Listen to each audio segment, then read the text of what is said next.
নমস্কার। প্রথমে জানাই আজকে যিনি প্রধান অতিথি প্রফেসর ভাস্কর গুপ্ত, অবসরপ্রাপ্ত vice chancellor, Jadavpur university, former chairman WBJEE board এবং বর্তমানে ভাইস চ্যান্সেলর JIS ইউনিভার্সিটি আজকে আমাদের মধ্যে উপস্থিত আছেন। বিশেষ করে যারা আজকে পুরস্কৃত হবে বিদ্যালয় প্রাক্তনীর তরফ থেকে এবং বর্তমানে যেসব ছাত্র এখানে পড়ছে তাদের উৎসাহিত করার জন্য তার আশীর্বাদ তোমাদের সবারই খুব প্রয়োজনীয়। এখানে উপস্থিত আছেন মঞ্চে দুজন সন্ন্যাসী, আশ্রম সম্পাদক এবং আমাদের বিদ্যালয়ের প্রধান শিক্ষক। দুজনকেই বিদ্যালয়ের প্রাক্তনীর তরফ থেকে আমি তাদের সশ্রদ্ধ প্রণাম, নমস্কার এবং শ্রদ্ধা জানাচ্ছি। উপস্থিত আছেন আরো দুজন সন্ন্যাসী, তোমরা সবাই চেনো, দুইজনই জুনিয়র সেকশনে থাকেন, তাদেরকেও আমার শ্রদ্ধা, প্রণাম ও নমস্কার জানাই। এছাড়া উপস্থিত আছেন আজকে যারা পুরস্কৃত হবে তাদের অভিভাবকরা। একটি ছাত্র আসতে পারেনি, বেশ কয়েক বছর বাদে আমাদের স্কুল থেকে সে ন্যাশনাল ডিফেন্স একাডেমি পুনে খড়গপুরে তার যোগ্যতা প্রমাণ করে সেখানে তার ট্রেনিং শুরু করেছে, পড়াশোনা শুরু করেছে, কিন্তু তার বাবা মা সেই শুধু শিলিগুড়ি থেকে এখানে এসছে। আমরা অবশ্যই আনন্দিত এবং গর্বিত। আর প্রায় সবারই অভিভাবক এখানে এসছেন।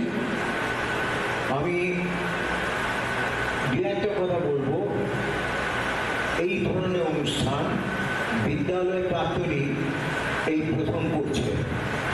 কেন না, এখান থেকে ছাত্ররা বেরিয়ে যাওয়ার পর অনেকে ভুলে যায়, অনেকে একটু আর্থিক দিক থেকে অবস্থা ভালো থাকে না, তাদেরকেও কিছুটা সাহায্য করার সুযোগ। এবং ভবিষ্যতে তোমরা যারা বর্তমান ছাত্র আছো, বিশেষ করে ক্লাস 11 এবং 12, একাদশ ও দ্বাদশ শ্রেণীর ছাত্র ভাইরা, তোমরা যাতে একটু উৎসাহিত হও, উদ্বুদ্ধ হও, সেটা জন্য আমাদের একটা লক্ষ্য স্থির করা আছে। ভবিষ্যতে আশা করি তোমরাও আমাদের এখান থেকে, আশ্রম থেকে, প্রাক্তনীর তরফ থেকে আমাদেরকে তোমাদের সম্বর্ধনা জানাবার সুযোগ করে দেবে। আমরা এই জন্য খুবই আশাবাদী। এছাড়া আমাদের প্রাক্তনীর যে কর্মকাণ্ড চলে সারা বছর ধরে, অথচ বিশেষভাবে প্রচার হয় না। সাধারণভাবে আমরা একটু প্রচার বিমুখ, যদিও এখন প্রচার ছাড়া কোনো কাজ হয় না, খুব কম। এইসব ভাবনা চিন্তা করে আমার মনে হয় যে আমাদের বিদ্যালয়ের প্রাক্তন ছাত্ররাই এই প্রাক্তনী প্রতিনিধি, অ্যাম্বাসেডর। যেরকম তোমরা এখান থেকে পাশ করে গিয়ে রামকৃষ্ণ মিশনের পৃথিবীর বিভিন্ন জায়গায় ছড়াবে এবং রামকৃষ্ণ মিশনের প্রতিনিধি, অ্যাম্বাসেডর হয়ে তোমাদের আমাদের সবার সুনাম বাড়াবে। এটা হচ্ছে মূল জায়গা। এবং আমাদের চারদিকে যে পরিবেশ, যে পরিস্থিতি, একমাত্র মনে হয় তোমরাই এখান থেকে বেরিয়ে যাওয়ার পর আমাদের অনেক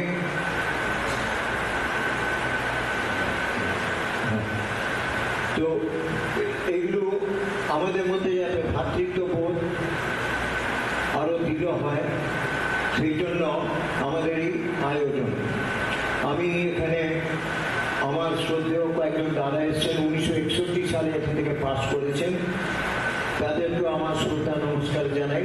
আর মঞ্চে আমাদের প্রাক্তনী সম্পাদক আছে, তাকেও আমার স্নেহ, ভালোবাসা ও শুভেচ্ছা জানিয়ে আমি আমার বক্তব্য শেষ করছি। এরপরে অনলাইনে আছেন প্রফেসর ডক্টর সুমন চক্রবর্তী, তিনি ইতিমধ্যে এসে গেছেন। এবার আমরা তার বক্তব্য শুনবো।